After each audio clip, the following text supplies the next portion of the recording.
What's happening? Benton here. So nice. Well, perhaps nice is not the word. It's lovely to address you this morning. 2:47 a.m. Central Time. Baytown, Texas, at a Love's truck stop. I'm sure there'll be some truck driving, some tales of trucking. Before we get started, it's becoming my daily affirmation. The Lord is my shepherd. The most super intelligent force of love possible at the highest level is my shepherd. I shall not want. The most super intelligent force of love possible at the highest level maketh me to lie down in green pastures. It leadeth me beside the still waters. It restoreth my soul. It leadeth me in the paths of righteousness for its name's sake. Yea, though I walk through the valley of the shadow of death, I will fear no evil, for the most super intelligent force of love possible at the highest level is with me. Its rod and its staff, they comfort me. The most super intelligent force of love possible at the highest level prepareth a table before me in the presence of mine enemies. It anointeth my head with oil, my cup runneth over. Surely goodness and mercy shall follow me all the days of my life, and I will dwell in the most super intelligent force of love possible at the highest level forever. I say, blasphemy, what's he doing? Heresy. He's changing the scripture. Yeah, so what? Who wrote that scripture? I'm pretty sure a Sky Daddy didn't write it. I'm almost certain a man in the sky did not write all of that. Pretty sure it was human beings. Now, was it inspired or in accord with the most super intelligent force of love possible? Yeah, perhaps. Perhaps those people, whoever wrote all of that back in the day, understood the concept of no spiritual surrender. That sounds good to an American. We taught to never give up, never surrender, fight to the last man, make your final stand. You know, uh, the Alamo. Remember the Alamo. You know, Custer's last stand. Well, I'm here to tell you, based on my experience,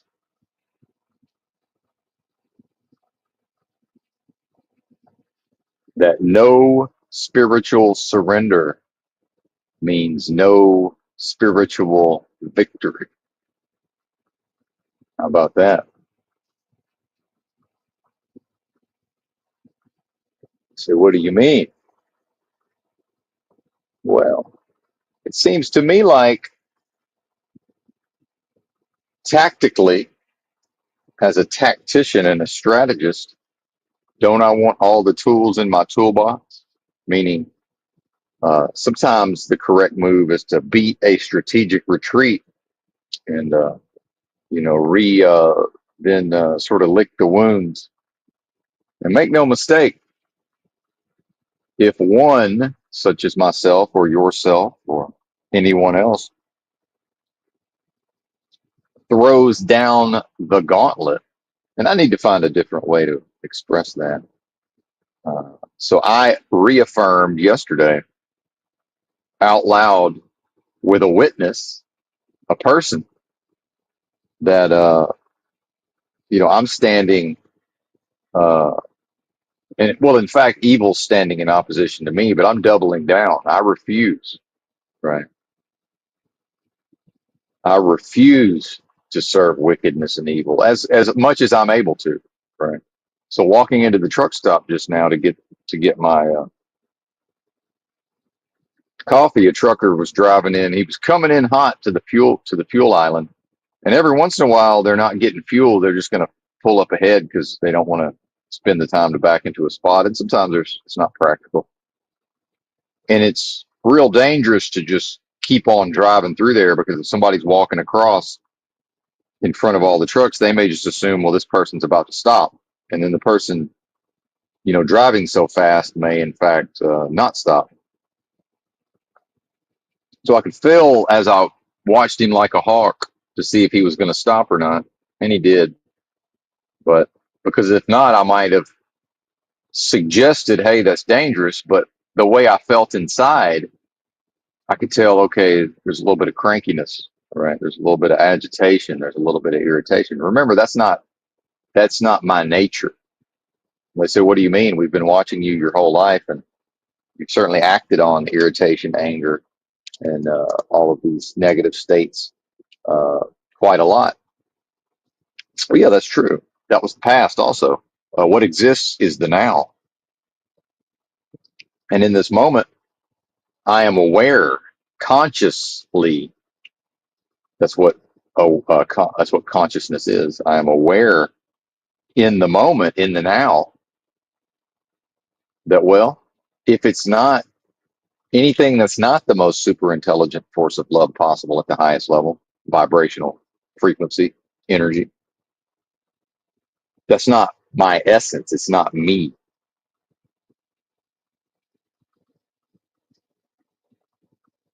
So I realize I've identified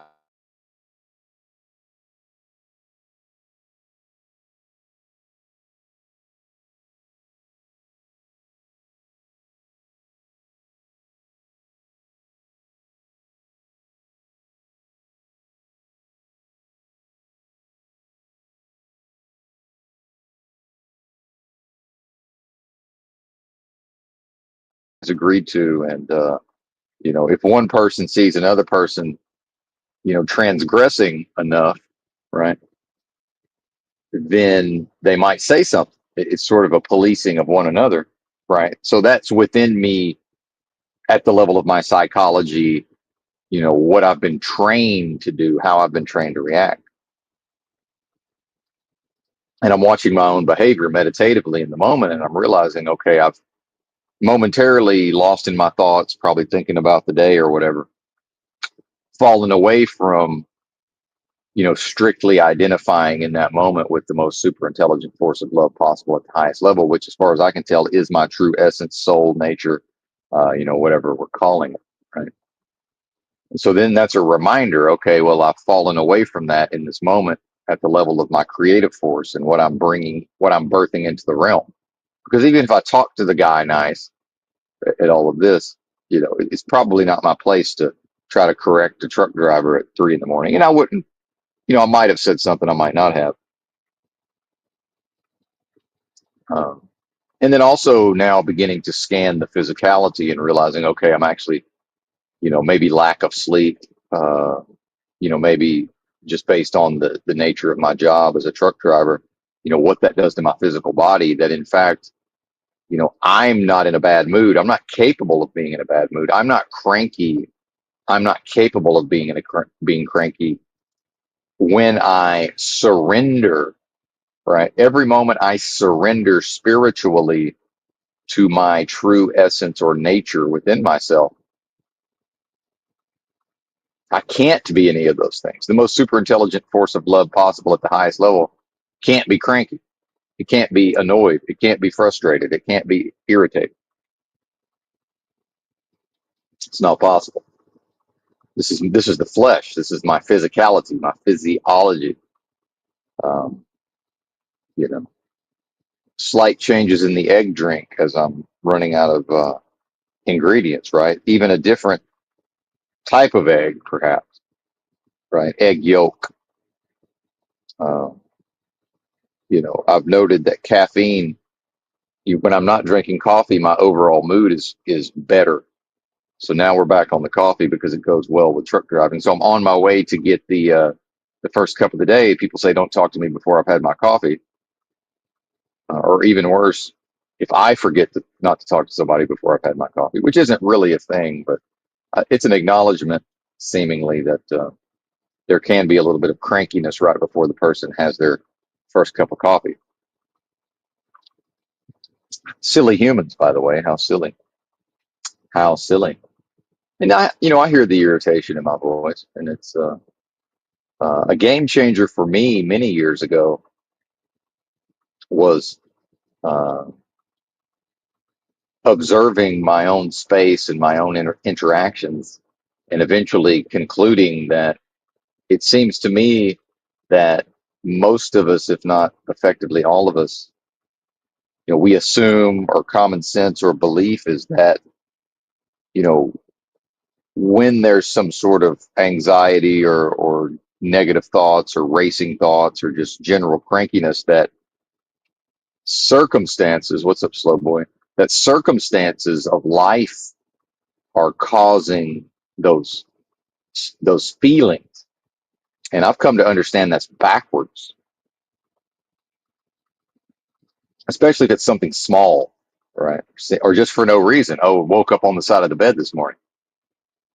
Yeah, that's the physiology. Now, sometimes it's actually, the person is too stressed out and all of this, but then again, physiology, what does stress do to the body, right?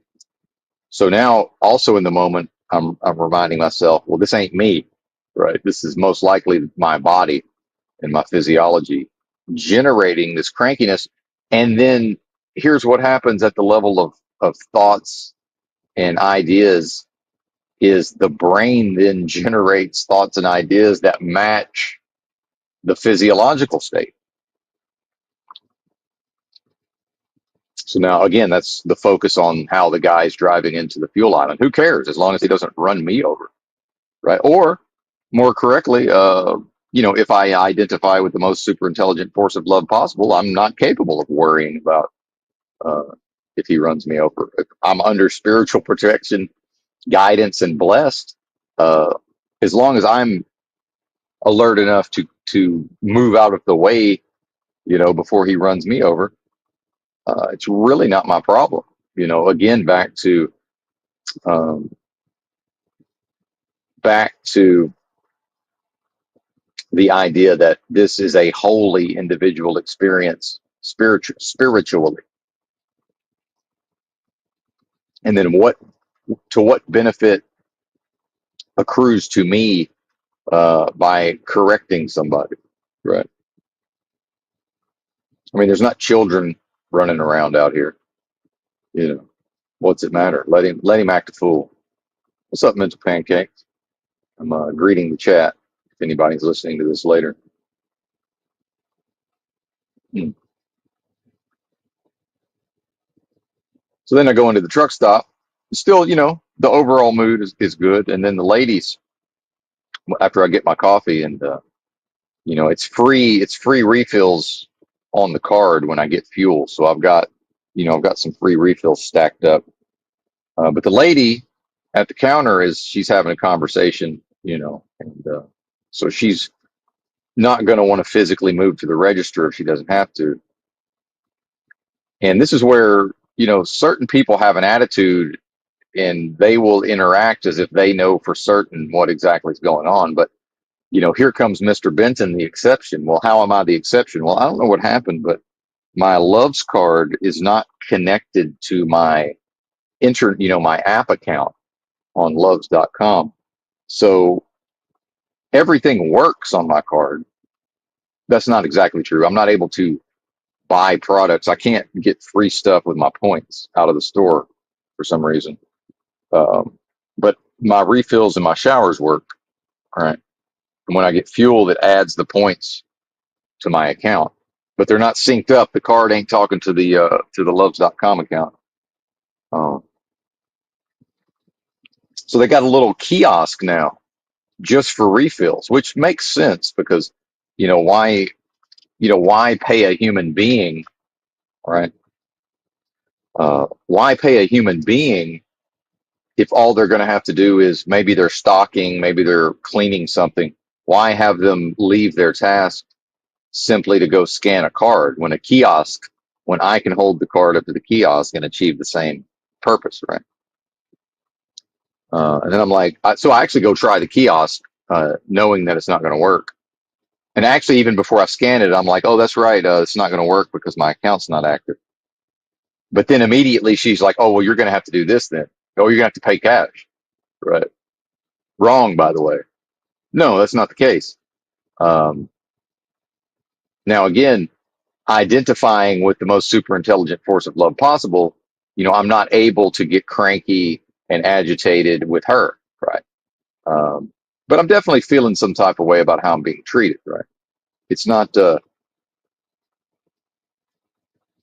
still a human, right? And but it's okay. And I'm just giving her the least amount of information possible, and she might learn something. And it freaks these people out, by the way. And this is probably something on the nature of uncertainty. I've gotten in the habit now when right before they scan the card, I said it's going to say account is not active, but it's still going to work. And then, oh, okay, and everything's fine. But when I forget to tell the clerk, there's this, and it's almost as if I'm guilty by association or by implication, right? So first it's this fear, doubt, uncertainty, right? Disorientation. They may have never seen that message, right? This is probably a fairly rare issue, you know. Um, so I'm like, oh yeah, there's a problem with my card, but it's still going to, still work. And by then somebody else is being helped, which is fine. I don't. It doesn't matter if I wait. It's not busy. It doesn't matter if I wait a moment or two. But it was technically my turn, right? Technically my turn. In the past, I've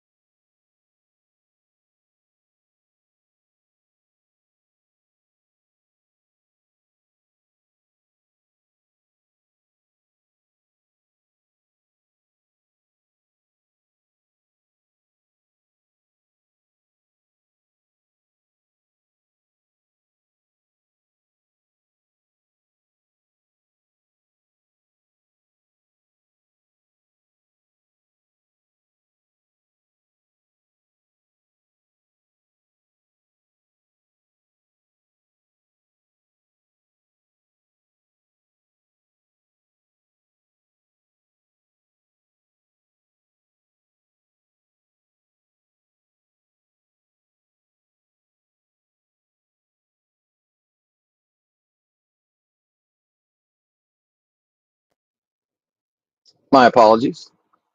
Not sure where I dropped off there. I believe I'm back. Um, so the issue for me is right now is the time when I'm able to call customer service with my schedule. Later on in the day, I'm just not going to remember unless I write myself a note. So the Love's customer service line to rectify the situation is only open like it's like 8:30 to 5, uh, in a specific time zone, Monday through Friday.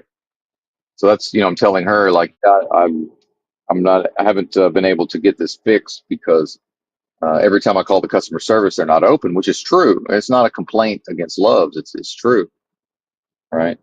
And it is Saturday, right? So now then, as we're parting, she gets into, well, they're open Saturdays and Sundays.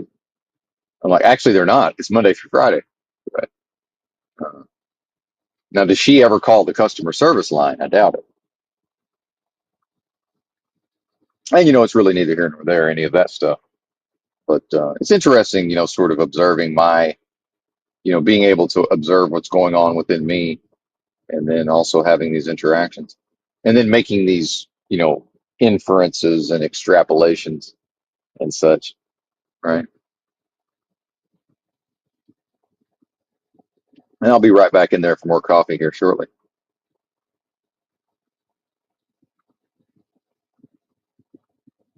Well, so yesterday when I got parked, what's up, Chow Fun? Shout out to the chat. When I got parked yesterday, um, Houston, of course, this is Houston, but it's Baytown. And I saw, it's funny how often this happens to me. As soon as I got out of the truck, so I can't see what's going on outside because I have the curtains pulled. But so I'll move the curtain out of the way, open the door, and there's a woman heading directly for me. Um, This is the dreaded lot lizard, actually, but I wasn't paying much attention. And there's really not that many lot lizards around. It's rare to encounter a lot lizard. And certainly some version of a drug addict. And so now she's just completely invades my space. By the way, I'm getting in. I'm getting out of the truck, and then I'm going to throw away some large water containers, empty water containers, those 2.5 gallon. with the spigot, get shed of that. And but then I realized I forgot my keys. I need to lock the truck. Uh, in the meantime. And she's just talking. By the way, I have my earbuds on, and I don't know what she's saying. She's talking, right? I don't know what's going on. And eventually, I get back down there, and I'm like, well, I don't know what you're saying. I can't hear you. I got fucking earbuds on, and then I go throw the containers away and come back. She's, waiting on me. None of this bothered me, by the way. No annoyance, just complete calm, peace. Right. This was yesterday when I was done for the day, and I go to lecture. Right. And I actually read the. This is what I do a lot of times with these ne'er do well street people, and maybe I resemble that remark at times. Uh, I read them Psalm 23, so I whipped my phone out and read Psalm 23 to her, and she actually kind of recited it along with me, but felt like it was a bit mocking, right? But maybe she was in the spirit of the thing. But a lot of times it makes them so angry that they just get away, right? A lot of times these people are so, they're inhabited with such, you know, demons and spirits and all of this and wickedness. They hate that Psalm 23, that, the spirit. So she was able to withstand Psalm 23. That's a fairly decent sign. Hmm. And so she was sticking around though, which I can't blame her. I mean, I'm not trying to brag here, but I am looks wise, I'm not your typical trucker. I mean, again, it is what it is. I don't really think of myself that way, but Um, and then, of course, her purpose is to get, $20 or whatever. $20 is $20, as they say. And so I'm basically telling her as she's trying to talk to me, I said, no, you got to go find a listener. I said, I'm a talker. And you come over here, you're going to do the listening, right? I'm not going to do the listening, and I just tell people this. I've been telling people this for a long time because living in the streets with nothing and traveling the country, living out of a backpack, sleeping rough, I've into so many street people that want to lure me in to some kind of what seems like it's going to be a conversation, right? And it's like Lucy with the football. I do enjoy intellectual discourse and such, or at least the potential. And next thing you know, they're just trying to tell me a bunch of stuff. And it's usually your meth heads. But then, like I've said, I've never met a street person that did not at least casually use methamphetamine, right? But it's somebody who just, they want somebody to listen to them. Yeah, shout out to a lot of lizards. What's up, DWS? They want somebody to stand there and listen, right? Which is fine. I'm a really good listener given the right circumstances. I'm not going to stand here and listen to whatever this lady has to say, as she mumbles, and that meth speech pattern, right? There's a specific, you know, I've heard enough of that in my time lately. And so I just straight up tell her, it's like, well, you found a talker, you got to have to find you a listener. And so she stuck around for a sermon, and I lectured on the nature of a lot of what I talked about on yesterday's stream, and sort of indirectly. Well, at one point I just told her, I said, you're obvious you're under demonic oppression, inhabited by spirits. I mean, we take one look at you and tell that, you know, and preached on, confessing the uh, the action that led to the spirits having the legalese to enter in.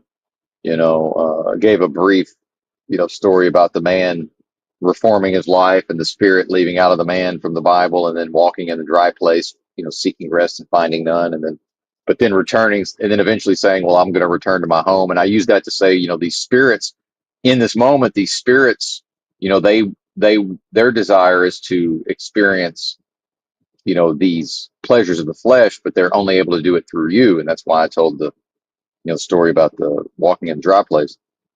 And so I begin to feel it. And she's standing very close to me. And I've talked before about, especially women, just entering into my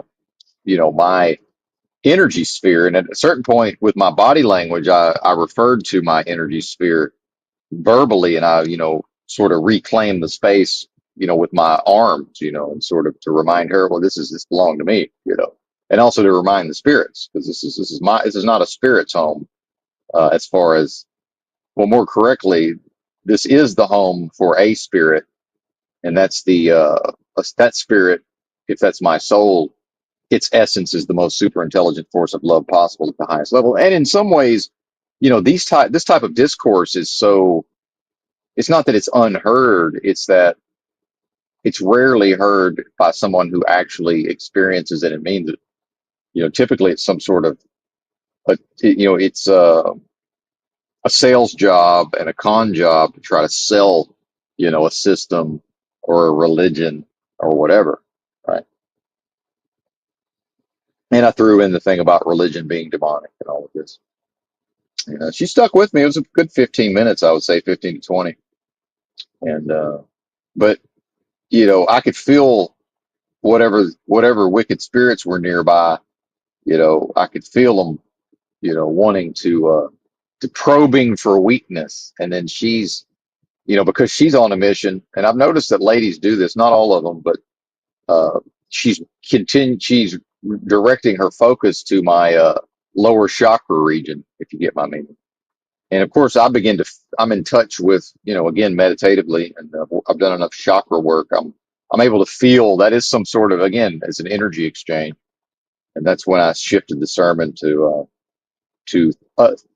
throwing down the gauntlet, which is the entire reason for me telling the story, which is I just reaffirm in the moment that, well, these spirits also want to do this to me, but, I don't allow it. Like they're not able.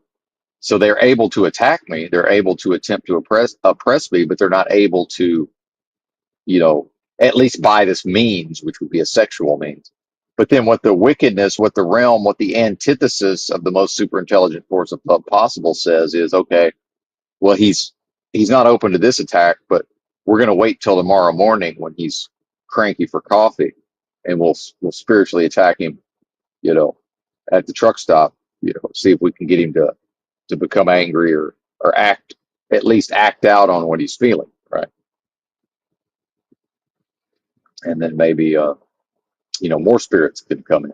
And I'm pretty sure they're all gone at this point, but I'm always watchful. I'm not completely sure if that spirit of wrath, I'm almost certain the last one.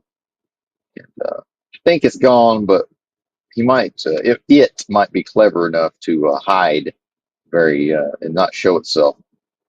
But it wants to show itself because it can't feed the so-called loosh. It's not able to feed unless, it can't do what it desires. And, I've talked a lot about the desires of the flesh, and sort of just letting her know, I know what's going on here. You're aware of it. I'm aware of it. Let's call it what it is. But I'm certainly more prone to, potentially acting out on my anger. Historically, again, not so much the last, however long. So, and this is never stops, by the way. And it does. I am proud, right? To be correct, I'm I experience satisfaction. I'm satisfied with my choice to boldly state, uh, you know, to the realm, say, "Hey, realm, I understand your nature is death, destruction, depravity, deprivation. Yeah, all of these negative states. That's your nature, right? Because you, realm, are, owned and operated, not really owned, but at least, right? But controlled and operated by the antithesis of the most super intelligent force of love possible at the highest level. And the goal of the antithesis is to disprove the audacious claims, right, or proposition when love comes to town, which is more or less, well, I'm the most super intelligent force of love possible at the highest level. Do your worst because you can't affect me anyway, right? And, I believe that to be, I'm discovering, right? Not believe, I'm discovering that this is very powerful, but in fact, the attacks are going to come anyway. But as I continue to boldly, not step into, but boldly, you know, without worry. See, I can't worry about the consequences of, well, I better be careful, if I just out loud say to the realm, you're evil and, do your worst. I mean it, do your worst. What if I'm the most super intelligent force of love possible? I can't worry about the consequences of telling evil to do its worst. And is that not the book of Job from the Bible? Do your worst. To me, that's in the story from the Bible. That's God and Satan having a conversation, and Satan talking about roaming to and fro seeking to devour, and then God says, "Well, check out Job if you're trying to devour stuff, right? And so if you're trying to devour, check out Job." Uh, but meanwhile, the most super intelligent force of love possible, if it knows that Job's essence is that, well, what's there to worry about? What possible reason for concern or worry could there be? Right? But again, that's the logic. So if a person just hears me saying this, see, it's not about hearing me say this and then integrating this idea, right? It's not possible. Now, a lot of people will just behave as if oh, well, yeah, that's all common sense. We know all of that. Like, really? Well, why am I hearing it for the first time? Y'all keeping secrets? Because this is the first time I'm hearing a lot of this, and it's coming out of my mouth. So until I hear somebody else talking this way, I'm just going to assume I am that one. I ain't heard nobody talking like this. Not fully, not in the way I do. I'm just going to assume that this is more or less brand new information. Um, but then the information alone can never result in the being reaching self-realization. That's what we're talking about here. Hmm. I've discovered my true nature, right? At an experiential level, that is self-realization, right? But then everything's a business in this realm, especially in America. So self-realization itself is an industry, right? Yoga, meditation, retreats, all of it, books, YouTube channels, podcasts, and on and on and on. Um,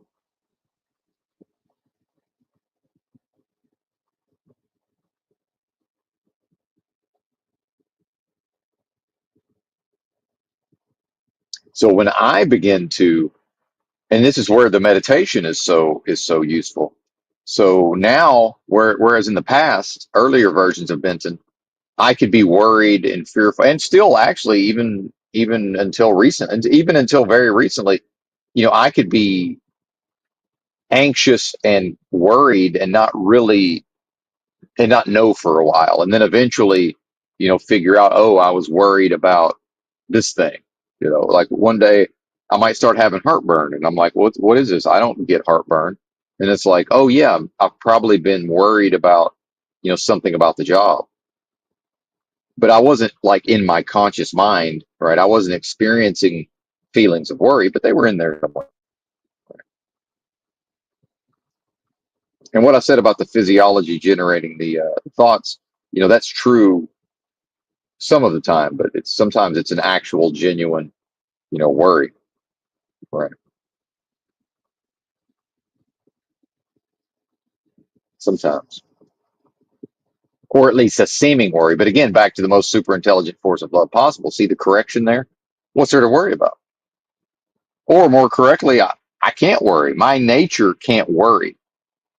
My essence is incapable of worry and stress. It can't happen. It's impossible. And that's what I mean by self-realization. I've directly experienced that realization of self.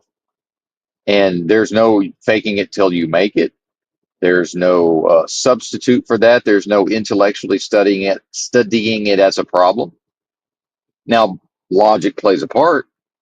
So the purpose of this is not for the person to hear me say all of this and say, well, yeah, of course, it is a regular reaction. Oh, yeah, of course, we already know all that. Well, you think you do because you just heard me say it. But I'm almost certain that we could repeat your life, 100 times, and I don't think you would just ever, like, out of your own mouth, apropos of nothing, begin to discuss these ideas, and at the risk of, offending the audience. But I'm going based on my experience. You know, I disavow this notion where Benton says some really deep stuff, and other people just act like it's neither here nor there. And oh yeah, of course, right? And that is the common sense and the word of mouthing, right? This idea of common sense and what I call word of mouthing is there's nothing that can happen, right, at the level of somebody telling, saying, well, what about this? Well, what about that? Have you thought about this? Because again, marketing has convinced the being that they in fact are all powerful, all knowing, all seeing. They themselves are God in a way. So therefore, in order to market products and services to them, because then now an authority, a larger authority outside of themselves, is granting them the agency to view themselves as powerful because they bought a particular product or service. And this is how marketing functions, by the way. And our psychologies are designed by this realm in part uh, to facilitate what I'm speaking on here. Mm,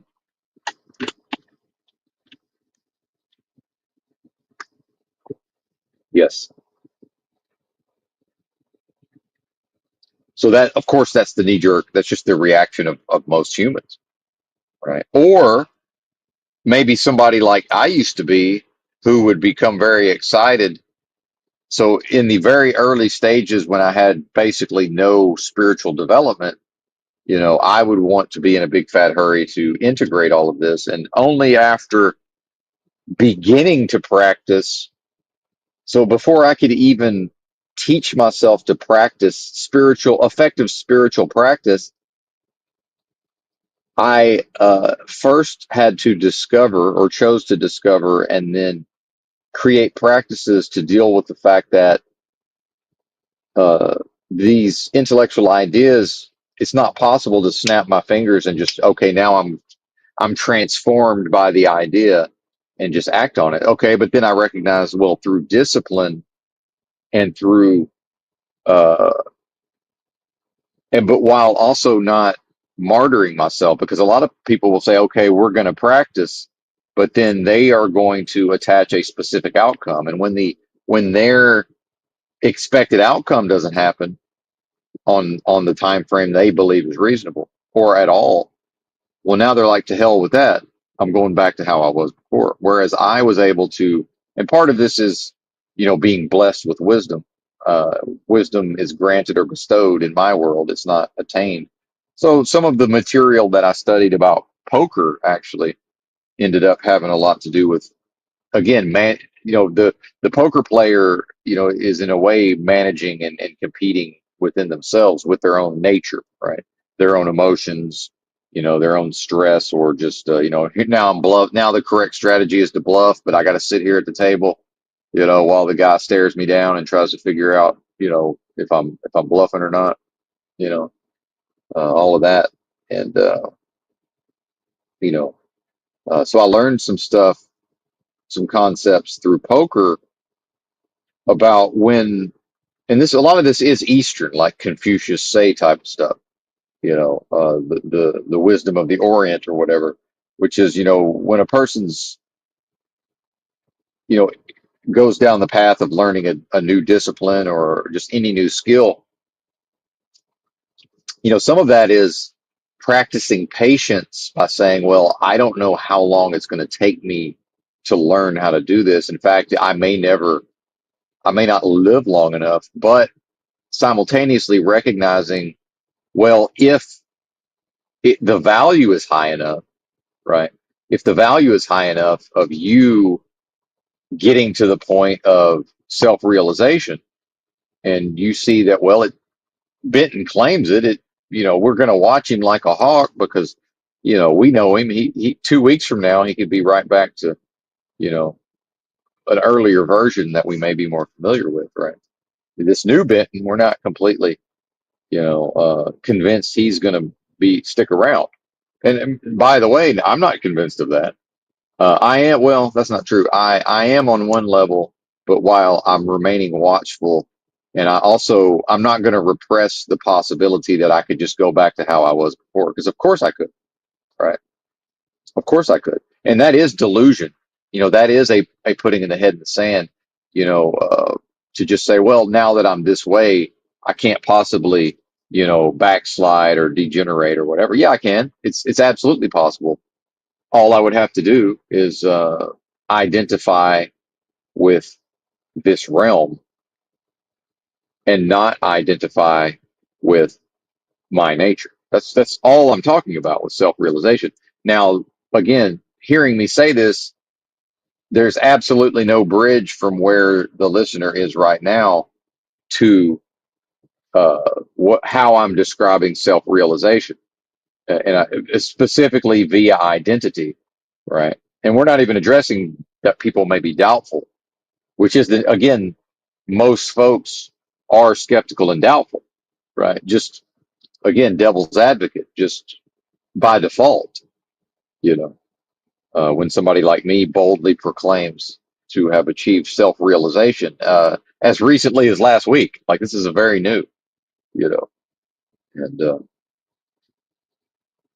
so part of even getting to this point over 20 years, part of that was teaching myself to disconnect myself. And some of the pickup artist type of stuff I studied, and then approaching women, way back in the day, actually, learning to detach myself from the outcome, which is also to accept whatever outcome happens, right? To accept the things that are, beyond my control, which is what a spiritual surrender. That is spiritual surrender, right? And again, this realm, for its own purposes, will teach everyone. Well, surrender is not an option. You can't ever give up. You can't ever give an inch. You can't ever get cede ground or territory, whether it's physically, spiritually, uh, in any regard. And I'm here to tell you that's a way to never progress spiritually, or to only progress to a small degree. And again, we're even assuming that a person has a desire to progress spiritually. Um, some people have no desire. And in fact, with the programmability of people on one of my favorite channels, Millennial Steam, he said that he knew somebody, this lady, who I believe grew up like in Mormon as a Mormon, and I think maybe Millennial Steam did, perhaps, or at least knew some Mormons. And he said that, I guess she's not a Mormon or whatever, but she's just basically said that she doesn't want to think about all this stuff that Millennial Steam talks about, which is a lot of, existential crisis, or just the nature of what's happening here type of ideas. And she just straight up told him that she just wants, more or less wants to be told what to do, you know, and how to live, so she can just, basically relax and not worry. Right. Well, and then the enemy, that's somebody that's completely captured by the enemy, by the way, because the most super intelligent force of love possible is not capable of coming down to this place, scooping her up, and managing the details of her life. It's not capable of that, right? Uh, and even if it were, perhaps it would find it inappropriate anyway, right? It's it's at least inappropriate, based on the rules of the game, right?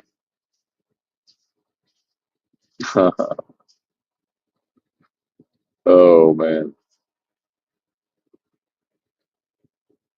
Hmm. What's up, Razvan? Good to see you.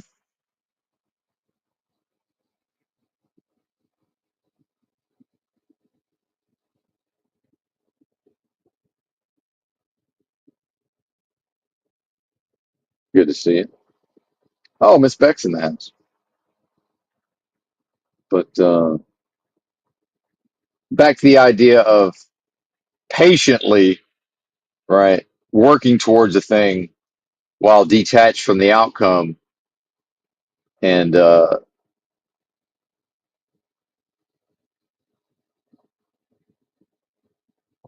actually, something is appropriate. Something is appropriate. I've thought it over, so let me do this. because I want to send the proper message here. Give me just a moment.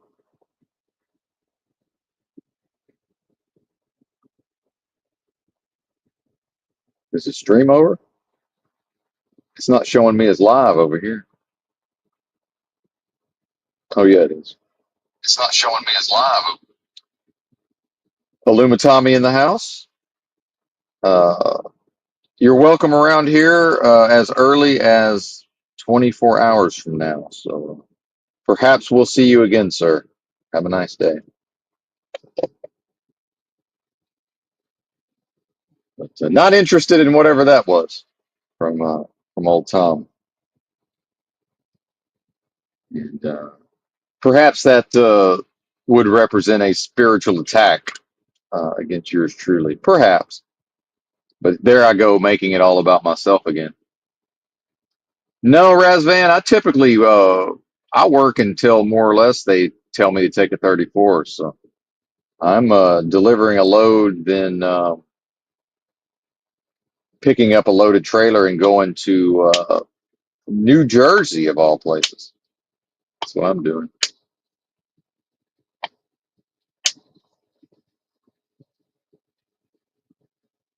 Yes, sir.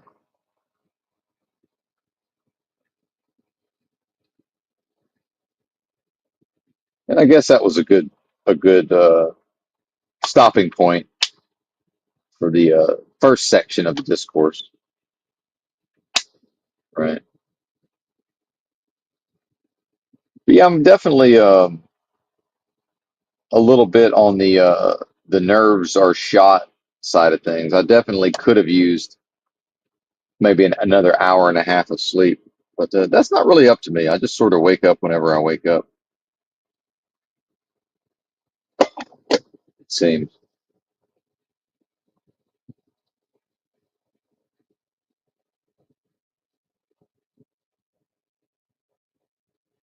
And I know that was some good information. But again, how many of the listeners to the, by the way, there was a point to, there's a particular chat that I'm now responding to in a way.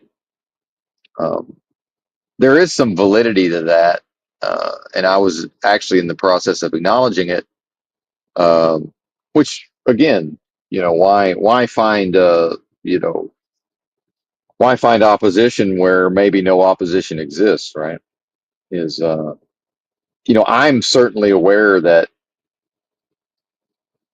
if anyone ever hears this broadcast and, is inspired to work towards what I'm describing or is already working towards that, and then as I've found lots of helpful information, over many years and taken and added to my knowledge, what I knew was going to suit me and then left the rest, that would be my expectation. But while also understanding, a lot of people are listening to the sound of my voice, which is completely valid, right? That's fine.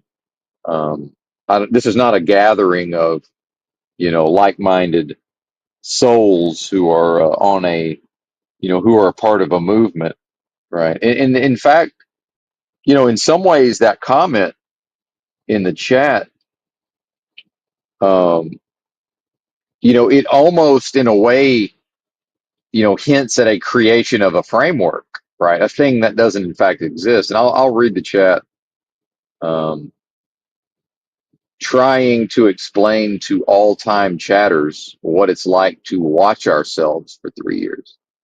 Well, yeah, I mean, that's part of what's happening here. Now, it's certainly not the entirety of it. Now, I would remove the word trying. Now, what does trying imply in this context? Trying would imply that it's something that could or would ultimately prove futile because, well, in fact, I am doing that thing. If this assertion has any validity, well, I am doing that. However, um, I'm doing it and many other things also, right? That's merely a piece of what's happening. And again, the person who wrote the comment is presumably fully aware of that. Obviously, I can't possibly know for sure, but most likely fully aware of that. And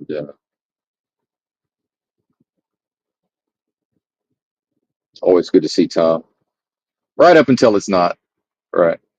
Um, Now, the 3+ years, and now what's interesting is now there's a nugget thrown in there, right? Something that's not true because of the time frame. Now, 3+ is true, but it's way more than three, right? So let's throw in maybe perhaps in a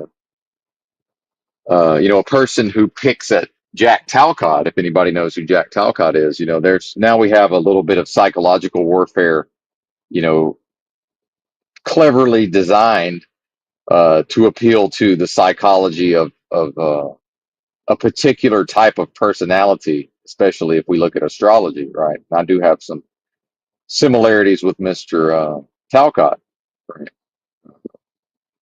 Sun in Leo, right? So now the propensity to defend oneself at the level of, well, now the amount of time I've practiced is being impugned, right? And well, why would that bother me? Well, if I'm identified with, and this is a good reminder from Tom, if I choose to identify with the amount of time I practice, and I probably was in some way bragging about, the length of my practice, doesn't matter. Well, in fact, it does matter.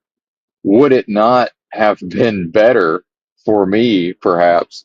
Perhaps it would have been better for me to discover this, to if in fact this has happened, and I know that it has, I just can't prove it to you, this self-realization. It would have been better, perhaps, if that process had only taken closer to 3 years instead of probably 20, right? But then, am I really going to martyr myself? Do I really need you to respect my authority around the duration of my practices? I would say, well, self-realization would say, well, when I go inside myself and I connect with my true nature, I realize that my nature, my true essence, is not capable of giving a damn about how people view uh, the length of my practice. I will say that, yeah, I do communicate in a way um, that is at least acknowledging that, there is some pride in the length of the practice, which really is not, it's neither here nor there. It's a person who, for whatever reason, has the ability to tenaciously work towards a day that may never come, which is the point I was making. So thank you, Tom, for helping me make the point. He did help me. I had steered into the ditch there, actually. Tom got us out of the ditch. So thank you for that, sir. Um, and maybe the timing out is more for me than him because, uh, I may not want to exercise the discipline necessary to ignore his chats, right? Um, so yeah, thank you for that, sir. Much obliged. And then realizing again, the most super intelligent force of love possible at the highest level, is that even capable of pride? I don't know. I'd have to think about it. I have to think about that some more. I don't agree with this realm, and it seems to me like it serves the realm. This idea of uh, you know ego, in that now it's just there seem to have been ideas that have developed in the so-called truth community that just more or less pride is bad, full stop, right? And then, oh, pride goeth before the fall, and all of these things. I'm not sure that's the case. And in fact, the fact that the idea is propagated so freely and regularly leads me to suspect that it may in fact be system speak that serves the system. But I will spend some time with that idea, right? And I would say this about Tom.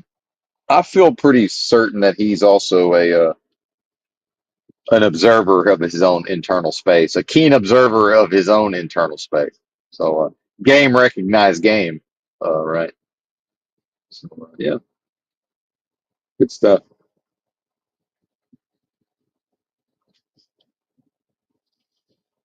Well, but yeah, Razvan, you're not wrong down there. But then I'm not going to read Razvan's chat. Just I'm attempting to avoid a thing that I would probably end up doing if I did. But uh, you're not wrong, Razvan. But the reality is, I'm more or less requesting spiritual attacks, right? In the context of a spiritual war, with the assertions I've made based on my direct experience, my knowing, I'm more or less, I'm identifying with the most super intelligent force of love possible at the level of my essence or soul within myself. And also, and maybe this is not appropriate, but in the context of a spiritual war between that force and the antithesis of that force, right? And then my assertion that, my creative force never lies dormant. Each new moment, something is birthed into being via my creative force. And whatever is birthed only ever serves the most super intelligent force of love possible or serves its end.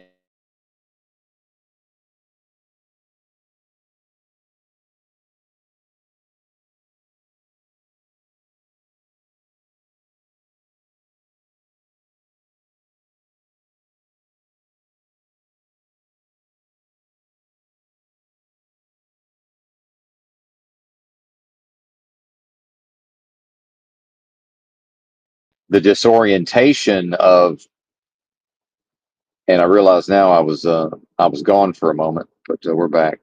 But while also realizing that and accepting, by the way, now we're back to spiritual surrender. I'm surrendering to the reality that I may not be practicing correctly in this moment. It's possible that I'm not.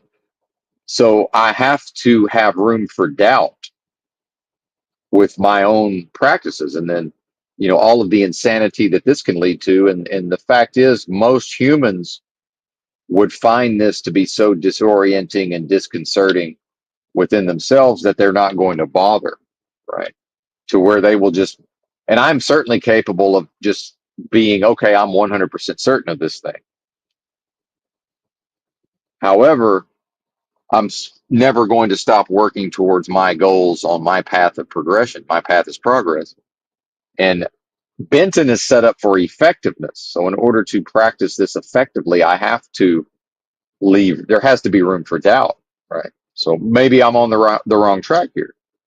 I will continue to practice, and I look forward to discovering, right? Because the thing about Tom is he's rarely wrong, or more correctly, he's almost never entirely wrong. And I mean specifically the logic of what he says and the logic of what he types, right? Um, and this is where people, I believe, just my opinion, some folks, you know, um, may have some struggles with Tom or even Carlitos. Is It's almost guaranteed that when either one of them makes a statement or types into the chat, it's got a pretty good chance of being correct or correct in part, right? But then how do I feel about the fact that Tom's in here saying things that are at least partially correct, right? And as we see with Carlitos, a lot of folks uh, are not fans of the fact that, he's saying things. Yeah, he's saying things, but you know, you realize he's correct almost all the time, right? Can we acknowledge the high hit rate of correctness? Um, so I will give credit where credit's due there, but you know, uh, the perspectives, the motivations, it's none of my business, right? And this is, by the way, back to the solipsism, back to uh, the holy individual experience spiritually. And I have valued, although not always practiced perfectly, a live and let live attitude towards my fellow humans, right? And I'm sure, again, show me a human, I'll show you a hypocrite. I'm sure there's exceptions. Well, there's always exceptions. However, um, I'm more, again, back to spiritual surrender. I'm more than willing to accept whatever Tom's got going on, uh, the potential validity of whatever he's got going on. And then also solipsistically and correctly, well, I'm not going to be held to account. I'm almost certain I'll never be called to answer for whatever Tom's got going on. So it's really neither here nor there, if that makes sense. You know, there's no scores to settle. There's no ledger to reconcile, right? Uh, you know, there can be an opinion or so I guess what I'm getting back to is the opinions of Tom and the perspectives of Tom are valid, right? They just don't necessarily represent anything specific to me, or they do, right? And just since I'm on the topic and I'm talking about a person, I've valued and appreciated over time, certainly.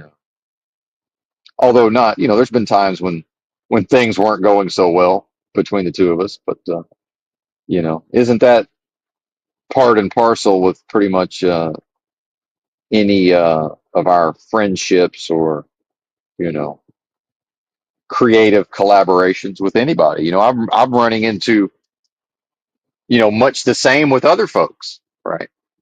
Oh yeah, it manifests differently. It shows itself differently, right? It doesn't look the same, but it's still struggle, strife, disagreement, contention. You know, um, and it seems to be present, in any sort of ongoing friendship or dare I say relationship with anybody, right? Seems to be part and parcel. So um, there may be a tendency to blame the way the person comes across, the way they choose to express themselves, the topics that they like to introduce, right? But again, high level of correctness, whether and again, that may not feel good to recognize that this person who you know is arguably off-putting at times. Guess what? So am I, right?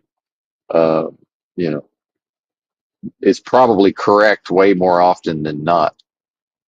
But then, not even necessarily fully correct in a given chat, right? And then the decoding of, the intelligence to pack so much into just one chat, right? As far as maneuvering and sort of probing and let's see how he reacts to this, and then a specific, then we can extrapolate with deductive reasoning based on how he responds or doesn't respond. Because in poker, I learned that to not react is actually a reaction, by the way. I could have momentarily paused and then just moved on. Well, that's also a reaction, by the way. You know, and this is the type of stuff that gets me out of bed in the morning. There's seemingly no end to the novelty of this human mind and these experiences.